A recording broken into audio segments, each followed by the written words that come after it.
Okay, and today we're again speaking with the Edopia School in Islamabad, Pakistan, and today we have the LSCE Week 2 winners for the entrepreneurship program, and the grades between ages 9 to 11 here. They competed against 15 and 16-year-olds, and they created business plans, came up with an idea, and perfected everything within a week, and are now running small businesses from the Edopia School.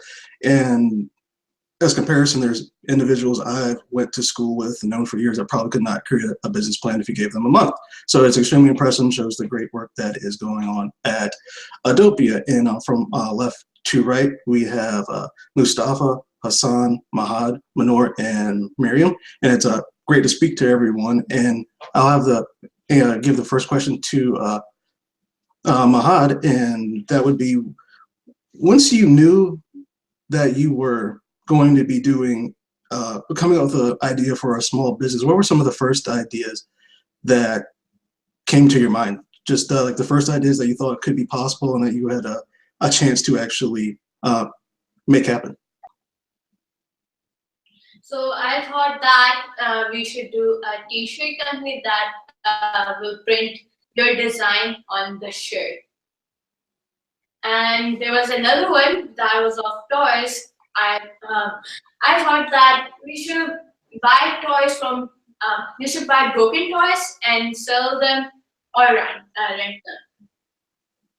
Those were two ideas. And what eventually changed your mind? Because you were a part of the Freaky Pops group, correct? So I thought both of those ideas were here in Pakistan. So we thought the lollipops in Pakistan were not healthy enough for parents to buy their kids those lollipops. So we were like, let's make a lollipop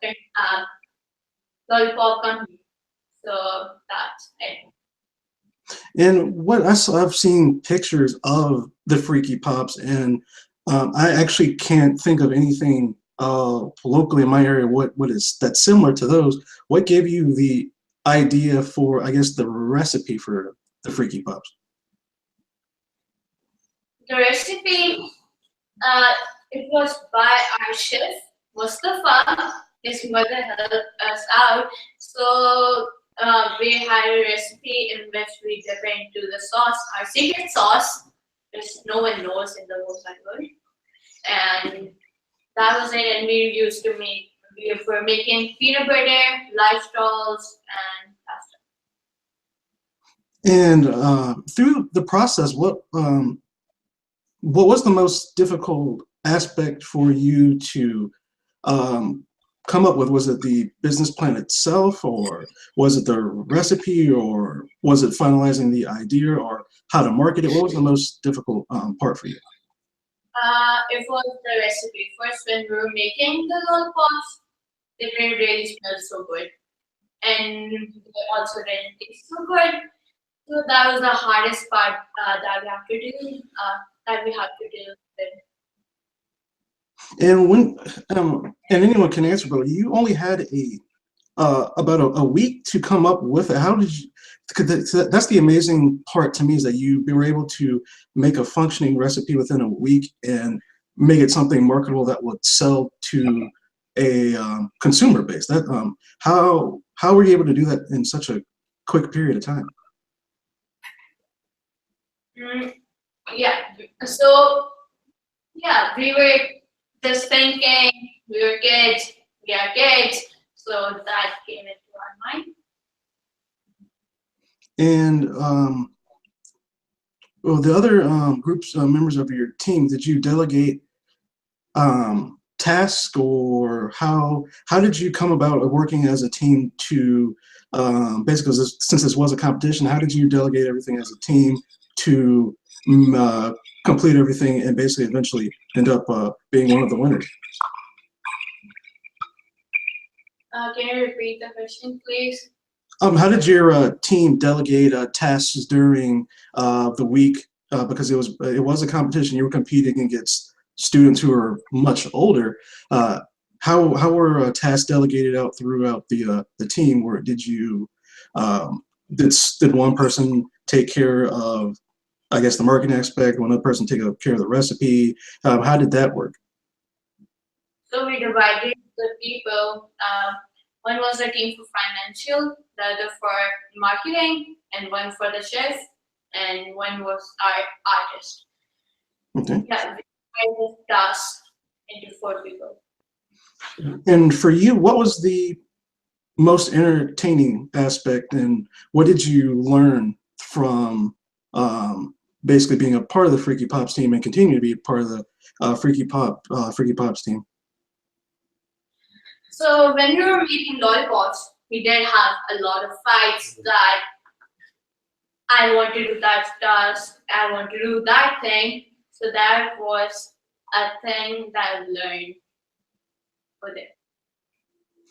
And for the other group that was there, your idea was basically coming up with a garden, correct?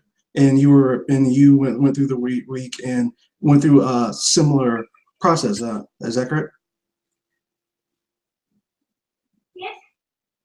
And when you were coming up with that idea, what were some of the first ideas that came up to you, or some of the what were some of the, I guess, the difficulties you had during the process?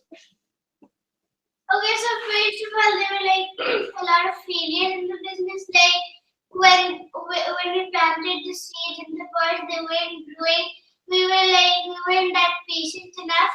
So then, like when a small plant came out, we were like really excited that it's growing now.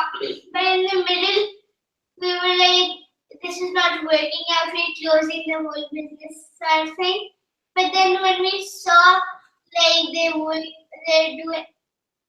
good and they're growing good, so we're like, let's not do fights and then let's just cooperate with each other, and then we started this whole thing. My first idea was to go to people's houses and then plant in their gardens. But then we were like that it's going to be so hard, so we started making kits. We have a box, we have like lots of things in it like compost, gloves, tools, seeds, pots. So we're going to deliver those in houses so people can start their own garden in like planting in their own garden. We have a sample. Oh yes, that'd be great. This is And a sample. okay, and you would take those to individuals' houses, correct? Yes. Yeah, we will.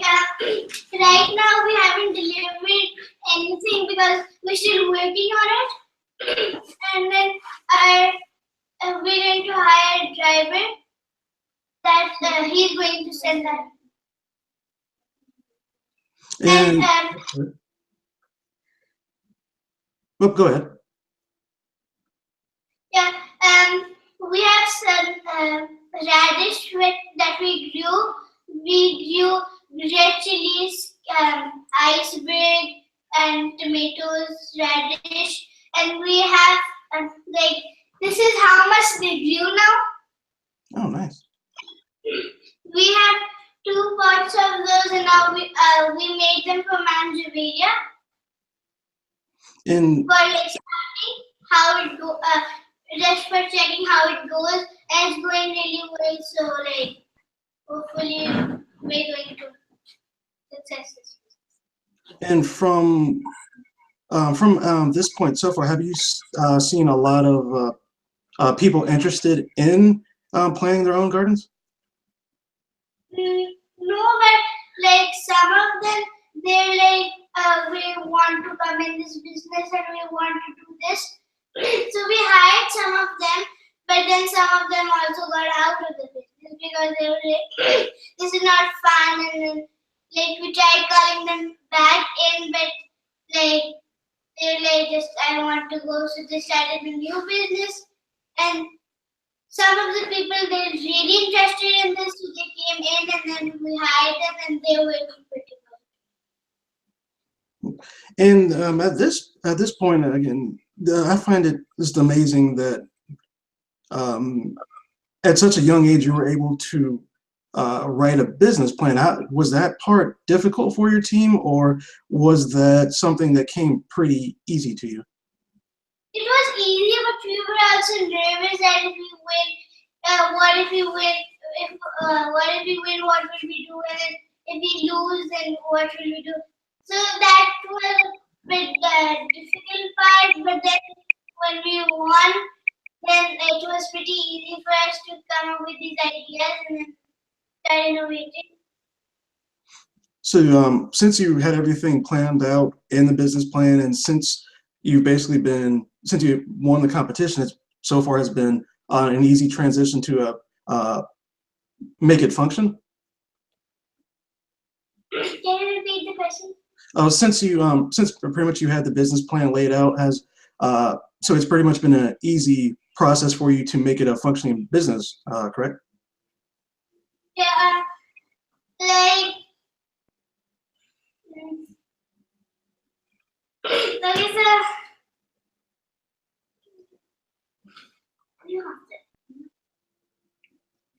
okay, we don't understand the question. Oh, like, has it been difficult to get the business running since you already had put it all the planning into place? No, there were just a lot of fights in it. Then we like cooperated. Then there were fights again and again. But then we like started cooperating, and now it's easy. It's not that hard. Okay, and anyone can answer this at all. So, I mean, you were competing against kids much older than you. Is there a sense of pride that your groups won and are some of the youngest groups that take part in the competition, or was it just something you expected? We didn't like expect that lots of people from other businesses are going to join our business. And going forward, what do you expect to happen with your businesses? This is for the Freaky Pops and the Gardens. Like, how do you expect it to grow within Pakistan, or how long do you want to work on both of them? We expect that if we like go forward, we're gonna have a small shop, and we're going to like sell things from there, and this is how we expect. We expect that our business is going to grow big because people like to have healthy lollipops, and also it tastes good, so it's like a healthy and a tasty lollipop. So we can go pretty far. And yeah, again, back to the Freaky Pops. It just seemed incredible that within a week's period of time you were able to perfect a recipe for something, and have proved that people want it. I'm not too familiar with I guess snack food in Pakistan. Do you think there is a big interest in something like Freaky Pops to become extremely popular throughout the country? Okay, so the lollipop, the recipe, we did not really get it in a week amount of time. After we won the business, it took us a few weeks to get settled and try and find a new recipe, because each time we got one, there was always something wrong with it. So most of us So it was an ongoing process that you were trying to perfect. Yes. Okay. Yes. And are you pretty much in the ending phases of it? Are you perfectly fine with the recipe and the end product now? Yes, the recipe is fine. Do you have any concerns about anything right now, or are you pretty much happy with everything going forward with Freaky Pops? We're pretty much happy with everything that's happening right now. Going smoothly. And I still find it as amazing that none of you are older than 11, and you already have businesses and are extremely confident about it going forward. And it's just amazing. It's looking through the videos on the Edopia Facebook page, and it's just like it's all of this. The work that goes into it seems to be remarkable, and I'm definitely impressed. And is there anything any of you would like to say to other kids your age that might have an idea but think because they're young, no one's going to listen? Like, would you have what advice would you give to other young entrepreneurs that would want to do something like you're doing? The advice that I would give to other young entrepreneurship kids would be that they should not give up. If they choose their business, they should go on with it, and they can be successful. I think that is great. That's a great advice for anyone of any age. And before we wrapped everything up, is there anything anyone else would like to say about their experience with this program? And does it give you motivation and confidence that you can achieve anything, or how did going through this process influence you, or just anything you would like to say to anyone that might listen to this in the future? Like entrepreneurship is a thing in which you don't give up. Like you start doing it even if it fails, you keep on doing it, so you do not give up. Because if you give up so easily, your business will fail. And you should have faith in your business. If you don't, then there's no hope. You should not, even if you get in fights, you should cooperate, and in businesses we don't get fights. I think that is great advice, because there's definitely arguments in all jobs of difference of opinions, and it's important to get over those if you want to have success. And it's amazing and a testament to everything that is going on at Edopia, like how well versed and wise all of you are at a young age. And I definitely look forward to looking deeper into everything that you're doing, and definitely wish all of you success. Thank you. Oh, you're very welcome. And again, I definitely hope to talk to all of you soon. And to everyone listening, yeah, definitely pay attention to these schools like Edopia who are pushing progressive education. Like, it's extremely important, especially right now with the way we see certain trends, that you give schools like Edopia a credit for what it is they're doing. And it's just amazing. You can see right here, these are children that are no older than 11 and accomplishing a small business, which is remarkable no matter where you're at on the planet. So again, it was great talking to all of you, and I wish you all the best in the future. Thank you. Thank you. Bye.